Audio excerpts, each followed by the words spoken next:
Hello guys, welcome back to my YouTube channel. कल Delhi high court के द्वारा Siddharth Mishra versus UPSC के मैटर की सुनवाई हुई। इस वीडियो में हम Siddharth Mishra versus UPSC case के अपडेट्स के बारे में समझेंगे। साथ ही साथ हम देखेंगे कि कल क्या कुछ हुआ, क्या जो फैसला है वो अभ्यर्थियों के हित में आया या फिर यूपीएससी के पक्ष में आया। तो देखते हैं कि कल क्या कुछ हुआ।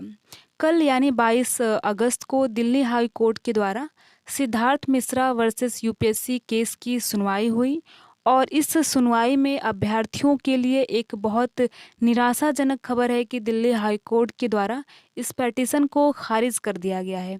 इस मैटर में एक लंबी बहस हुई और इसमें नरेश कौशिक जी, जो यूपीएससी के साइड के वकील हैं, उन्होंने बोला कि कैट के ऑर्डर में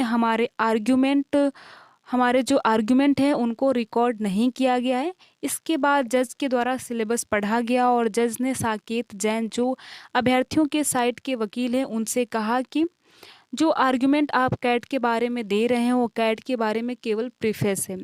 जज के द्वारा तो यहाँ तक बोल दिया गया कि यूपीएससी प्रीलिम्स के एग्ज़ाम में लगभग जो अभ्यर्थियों की संख्या रहती है वो 5 से 6 लाख तक रहती है और इस बार भी यूपीएससी प्रीलिम्स 2023 में जो 28 मई को कराया गया था उसमें अभ्यर्थियों की संख्या जो है वो लगभग 5 से 6 लाख तक थी।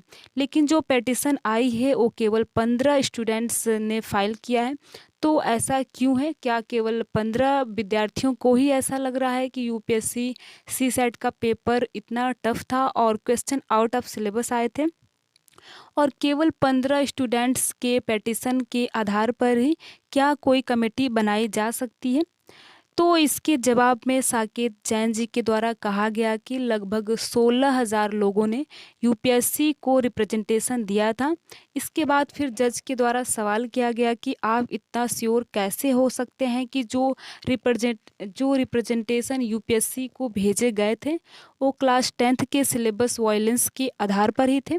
इस प्रकार दोनों पक्षों में एक लंबी बहस हुई और जज के द्वारा तो यहाँ तक कह दिया गया कि जो जीएस जो क्वेश्चन को जब जज के द्वारा क्वेश्चन देखे गए तो जज ने ये भी कह दिया कि एनालिटिकल मैथ्स का क्वेश्चन है और ये जो क्वेश्चन है उसे क्लास 10 का विद्यार्थी भी सॉल्व कर सकता है।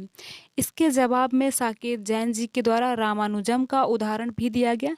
इस प्रकार से आप देख सकते हैं कि दोनों पक्षों में काफ़ी लंबी बहस हुई, लेकिन अब तक इतना स्पष्ट हो गया है कि इस केस में जो भी कल बहुत सारी चीज़ें हुई और जो भी कल हुआ उसके आधार पर ये कहा जा सकता है कि जो फैसला है वो यूपीएससी के पक्ष में देखने को मिल रहा है, जिस प्रकार से जज के द्वारा और साकेत जैन जी के द्वारा जो बहस हुई उसमें।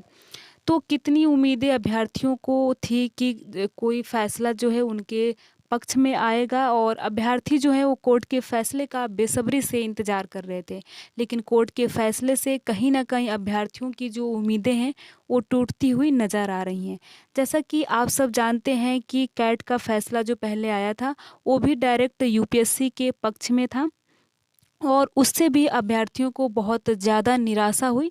आप देख ही रहे होंगे कि अभ्यर्थी जो हैं वो एग्ज़ाम के बाद से ही ये बोल रहे हैं कि यूपीएससी प्रीलिम्स में सीसैट के पेपर का जो लेवल है वो काफ़ी टफ था। इसके साथ ही क्वेश्चन आउट ऑफ सिलेबस आए थे और जो क्वेश्चन थे उनका लेवल आईआईटी और कैट के लेवल इतना था। ये बात जो है वो अभ्यर्थी जब से एग्ज़ाम देकर आए हैं तब से बोल रहे हैं। तो जिस प्रकार से जज का जवाब आया है कि एनालिटिकल मैथ्स के क्वेश्चन थे और इस बार जो यूपीएससी प्रीलिम्स का जो भी एग्ज़ाम, जिन्होंने भी इस बार एग्ज़ाम दिया होगा उनको पता होगा कि क्वेश्चन का जो लेवल था वो क्लास 10th का था या फिर आईआईटी या कैट के लेवल का था। और इस प्रकार आप सब जानते हैं कि एक और जो मैटर है वो हिमांशु कुमार वर्सेस यूपीएससी के नाम से पड़ा हुआ है, जो आंसर की जारी करने को लेकर है। इस मैटर में भी अभी तक कोई फाइनल डिसीजन नहीं आया है और अब अंतिम प्रयास जो है वो अभ्यर्थियों के द्वारा की जा रही है और अभ्यर्थियों के द्वारा एक ग्राउंड प्रोटेस्ट करने की भी योजना बनाई जा रही है। फिलहाल तो उम्मीद बहुत कम नज़र आ रही है कि कोई भी जो फैसला है अब अभ्यर्थियों के पक्ष में आ पाएगा, क्योंकि जिस प्रकार से कैट का फैसला आया है कल, तो इससे कहीं न कहीं ये अंदाज़ा लगाया जा सकता है कि अब बहुत कम संभावना है कि अभ्यर्थियों के पक्ष में फैसला आए, चाहे वह कट ऑफ 33 से घटाकर 23 प्रतिशत करने की बात हो या फिर री-एग्ज़ाम करने की बात हो।